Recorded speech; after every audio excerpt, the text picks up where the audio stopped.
넷플릭스 오리지널 시리즈 무브 투 헤븐 나는 유품 정리사입니다의 배우 이재훈 씨, 탕준상 씨, 홍승희 씨 그리고 김성호 감독님을 모시겠습니다. 안녕하세요. 안녕하세요. 와, 안녕하세요. 반갑습니다. 안녕하세요. 반갑습니다. 무대가 화사해졌는데요. 이재훈 씨부터 지금 함께하고 계시는 기자님들께 인사 부탁드립니다. 네, 안녕하세요. 무브 투 헤븐에서 조상구 역할을 맡은 이재훈입니다.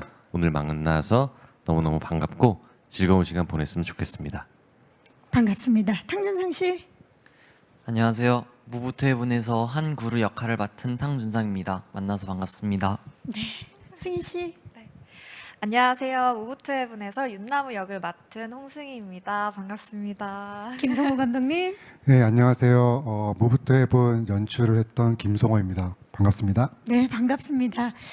이 처음 만나는 이 시간은 항상 긴장되고 설레고 그런 것 같아요. 그런데 이 장소를 보면 좀 마음이 편안해지지 않을까 싶어요. 저희가 무브 투 헤븐 속의 그 장소를 그대로 무대 위로 옮겨봤는데 재훈 씨 어때요?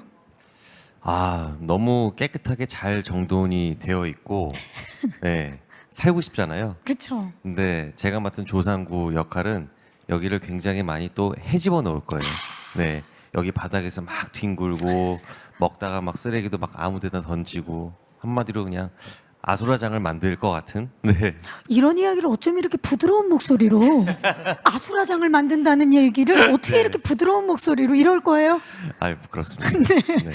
자, 그러면 또 이분이 정리를 해 주시는 거죠. 탕준상 씨 어떻습니까? 그곳 그대로 이렇게 함께 하는데. 네, 이 제작 발표의 자리가 처음이라서 떨렸었는데 이렇게 잘 정돈되어 있고 깨끗하고 이렇게 정사각형이 쫙 있고 이런 모습을 보고 잠깐만요. 지금 네. 초인종이 울렸어요. 누가 왔나 봐요. 어머.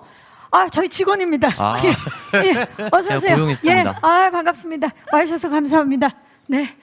자, 지금 노란 상자가 네. 저희에게 배달이 됐는데요. 익숙하지 않으십니까? 그렇죠. 예. 네. 자, 마치 진짜 무브 투 헤븐 속에 그 상자가 함께 지금 하는 느낌인데 이 박스 기억나세요? 준상 씨? 네, 구루가 항상 들고 다니는 박스죠. 그루가 항상 들고 다니는 박스. 이 상자가 그 무브 투 헤븐의 상징이라고 할 수가 있는데요. 오늘 이 상자 안에 제가 한번 살짝 열어볼게요.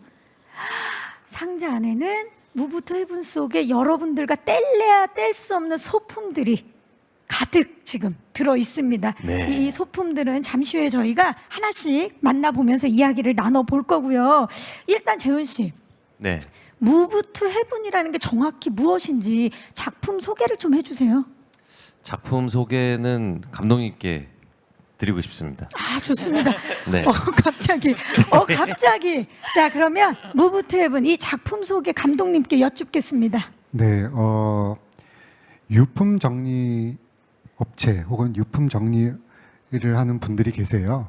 이제 돌아가신 분들의 유품을 정리하는 분들이 계시는데 그분들의 이야기예요. 그리고 이제 상구와 구루라는 캐릭터, 그다음에 이제 나무라는 인물까지 해서 이 사람들이 유품 정리 업체를 하면서 거기서 돌아가신 분들의 사연을 전달하는 어떤 그런 얘기가 되겠습니다. 근데 그 안에 되게 많은 드라마들이 있어요.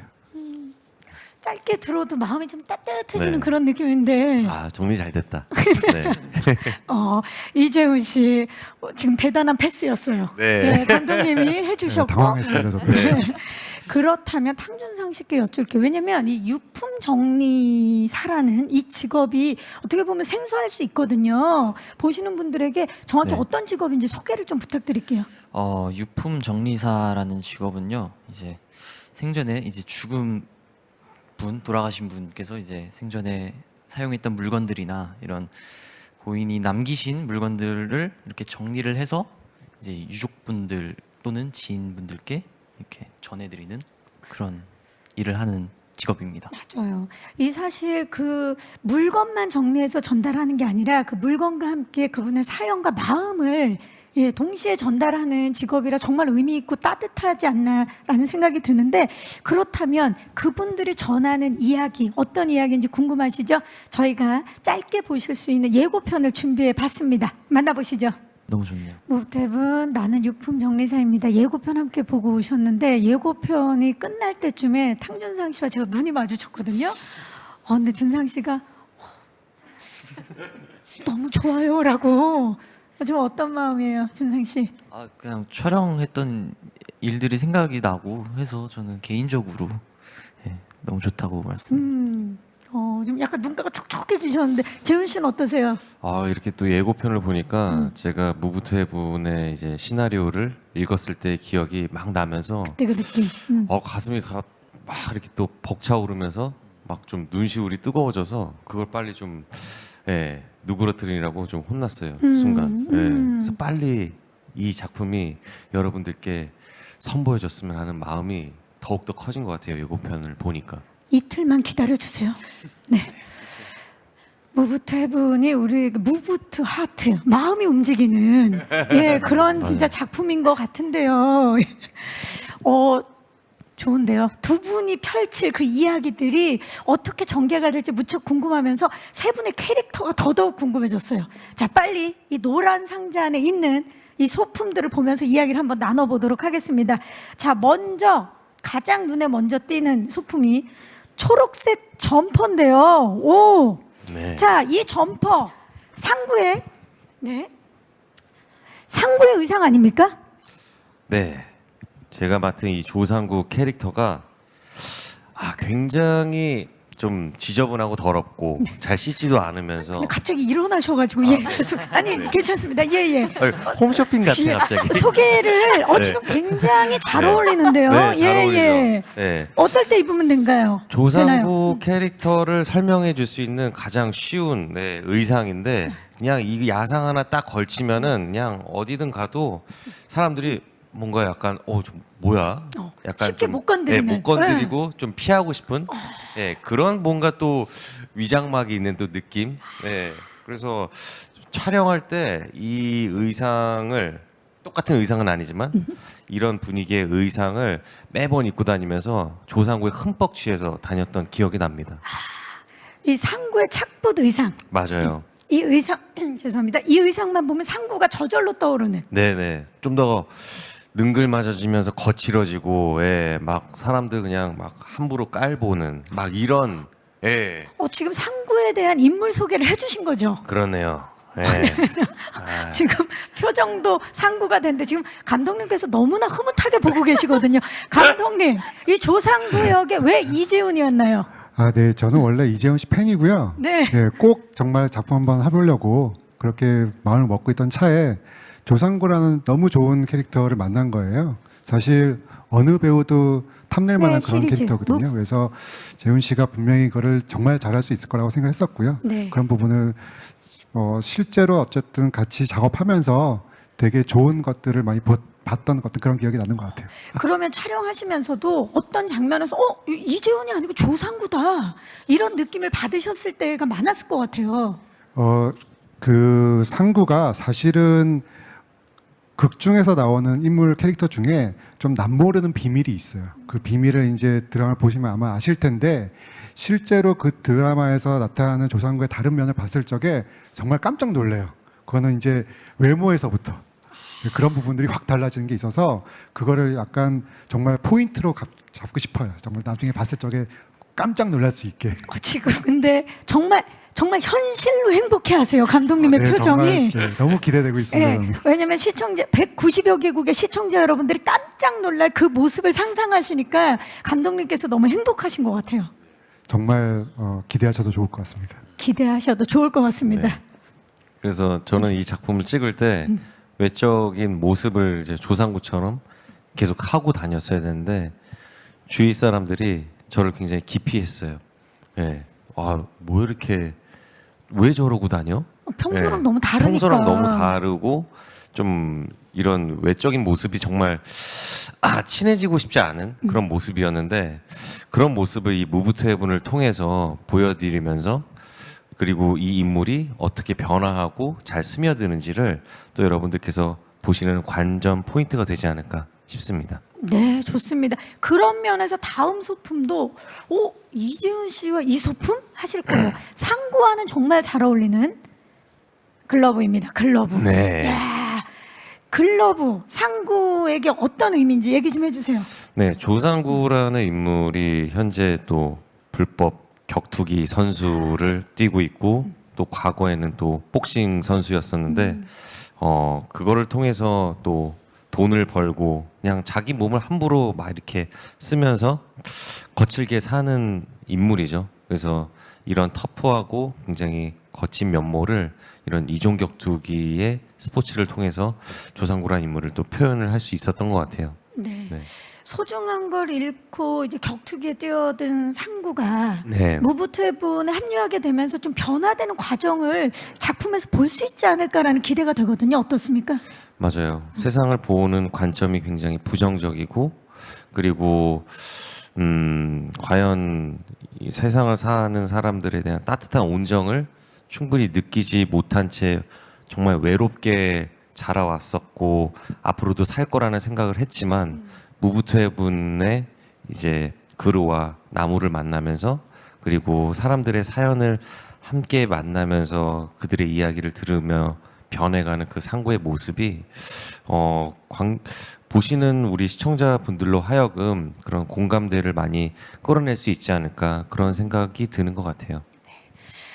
기대가 되고요. 그리고 무엇보다도 격투기 선수로 나오면 사실 그건 이제 설정인데 설정 한 줄에 격투기 선수다. 선수였다라는 이 설정 한 줄에 그 전 과정이 다 안 나오더라도 이미 격투기 선수가 되어 있어야 되는 거잖아요. 그렇죠. 그래서 이거 때문에 준비를 좀 많이 했어요. 네, 실제로 또 링 위에서 싸워야 되는 장면들이 많아서 그래서 네, 깜짝 놀랄 거예요. 지금 감독님 오늘 네. 깜짝 놀랄 거다는 거 지금 세 번째 말씀 중이세요. 네. 예. 그래서 뭐 신체적인 뭐 이런 모습이라든지. 모습이나 굉장히 또 터프하게 액션을 취하는 그런 모습들을 이 무부투해분을 통해서 또 보여드릴 수 있어서 굉장히 저도 기대가 되고 재밌게 보실 수 있지 않나 생각이 듭니다. 배우 이재훈이 조상구가 되는 그 순간, 네. 그 순간은 시청자들이 놀랄 시간이군요, 감독님. 네, 근데 이제 사실 상구 캐릭터가 아까 제가 매력적이라고 말씀을 드렸던 이유도 네. 그렇게 변화된 지점들이 사실 드라마에서 살아 있어요. 그래서 그런 부분들을 보는 게 아마 좋은 관전 포인트가 되지 않을까 생각이 들긴 하네요. 좋습니다. 여전히 감독님 신생아 얼굴을 지금 보여주고 계세요. 굉장히 해맑은 모습. 네. 네, 감사합니다. 자, 이번에는 우리 탕준상 씨의 소품을 한번 만나보도록 하겠습니다. 자, 우리 준상 씨의 소품 중에 가오리 인형. 어머. 예? 지금 저도 준상 이거 씨가 갖고 싶다고 가져가지고 일어나서 해야 되나요? 이 가오리는요. 오늘 지금 얼마예요? 네. 네. 앉아서. 네, 소개를 해주시겠어요? 네, 이 가오리는요 구루에게 뭐 단짝 친구 같은 이제 구루가 뭐 당황하는 일이 생기거나 아니면 좀 약간 감정에 크게 요동치는 그런 일이 생길 때마다 가오리 주문을 외워요. 막 거울 가오리 동물계 척삭 동물문 연고로가 막 이런 식으로 아직도 다 기억을 하고 계시는군요. 그럴게요. 네. 방금 생각이 났네요. 그렇게 그런 식으로 가오리 주문을 외우면서 마음에 안정을 얻는 그런 친구 도움이 되죠. 정말 친구네요. 네. 내 마음에 안정. 안정과 안식을 주는 그런 주는. 친구인데 가오리뿐만이 아니라 사실 구루 같은 경우는 이제 물고기를 너무 좋아하는 캐릭터다 보니까 다양한 물고기들의 이름과 그리고 특성들을 다 알고 있는데 네. 이걸 표현하는 게 대사를 외우는 게 쉽지 않았을 것 같아요. 네. 근데 대사 이상하게 다른 공부는 잘 안 외워져도 대사는 잘 외워지더라고요. 참 그래서 천재네.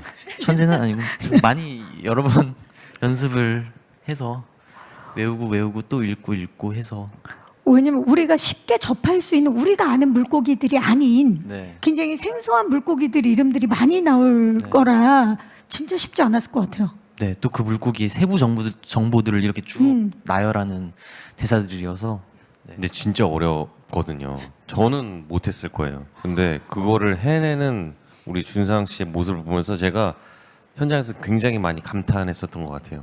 네. 감독님도 같은 마음이셨을 것 같아요. 네, 천재 배우예요.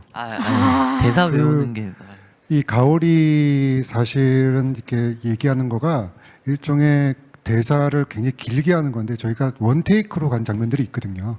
한 5분 정도를 저 대사를 하면서 막 물건을 찾거나 막 이런 게 있는데 그거를 NG 없이 끝까지 한 가는 번에. 한 번에 그렇게 하는 배우예요. 천재. 그렇죠. 네. 얼마나 노력을 감사합니다. 많이 하는지가 느껴집니다.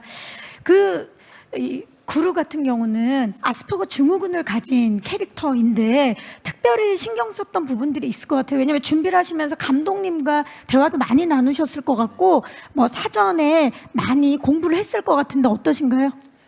아스퍼거 증후군을 가진 구루는 또 특히나 그 감정 표현에 약간 서툴고 변화가 크게 없어요. 그래서 그래도 이제 이 발생하는 상황 속에서는 조상구가 와서 집을 어지럽히고 막 그런 식으로 감정의 변화가 충분히 있을 만한 장면들에서 어떻게 차이를 줘야 되나 그런 부분에서 이제 감독님하고 또 말씀을 톤부터 뭐 높낮이 이런 거 다 말씀을 나눴고 네, 또 미국 드라마 굿닥터 네, 굿닥터. 속의 그 션을 이제 참고해서 예 이제 참고만 해서 이제 저로 만들어서 연기를 했었어요. 네, 구루가 만들어지는 이제 과정에서 우리 감독님과 또 다양한 작품들의 네. 도움을 받으셨군요. 자, 그러면 이번에는 우리 구루의 또 다른 소품을 한번 만나볼게요. 자, 바로 하얀색 헤드폰입니다. 지금 저도 지금 목에 걸치고 있는데 네. 이 헤드폰 구루에게는 어떤 헤드폰인가요? 이 헤드폰은 구루가 유품 정리 현장에 가서 유품 정리를 하면서 이 헤드폰을 끼고 클래식 음악을 들으면서 유품 정리를 해요. 아마 이것은 마음의 안정을 주는 친구, 예, 모든 이 사물 또한 친구로 표현을 해서 마음의 안정을 주는 또는 집중해서 이제 유품 정리를 진심으로 할 수 있게 만드는 그렇게 집중력을 주는 도움을 주는 그렇죠. 그분들의 마음을 직접적으로 읽을 수 있게 집중할 수 있게 도와주는, 집중할 수 있게 도와주는. 그런 소품인데 정말 꼭 필요한 유품 정리를 구루가 하는 데 있어서 꼭 필요한 소품이 아니었나 싶습니다. 자, 유품 정리라는 것이 사실 잘 알려진 직업이 아니어서 이번에 준상 씨도 그 전에 알고 있었던 것보다 처음 알게 됐을 것 같은데 어떠세요? 맞아요. 저도 유품 정리사라는 직업은 처음 알게 되었고요. 이 대본을 받아서 처음 알게 되었고, 그러고 나서 이제 또 더 자세히 알기 위해서 이렇게 감독님하고 말씀을 나누다가 뭐 김세별 작가님이 쓰신 그 떠난 후에 남겨진 것들이라는 책, 유품 정리사 이야기를 담은 책을 읽고 그제서야 이제 유품 정리사라는 일에 대해 확실하게 알게 되었어요. 직접 연기를 하시면서도 좀 마음이 남달랐을 것 같아요. 네, 그냥 그 또 워낙 세트장이나 그런 현장 공간을 굉장히 생생하게 만들어 주셔서 그 속에서 진짜 실제로 클래식 음악을 듣기도 하면서 이렇게 유품 정리를 하는 마음으로 하니까 되게 경건한 마음으로 진심을 다해서 맞아요. 열심히 했던 것 같아요.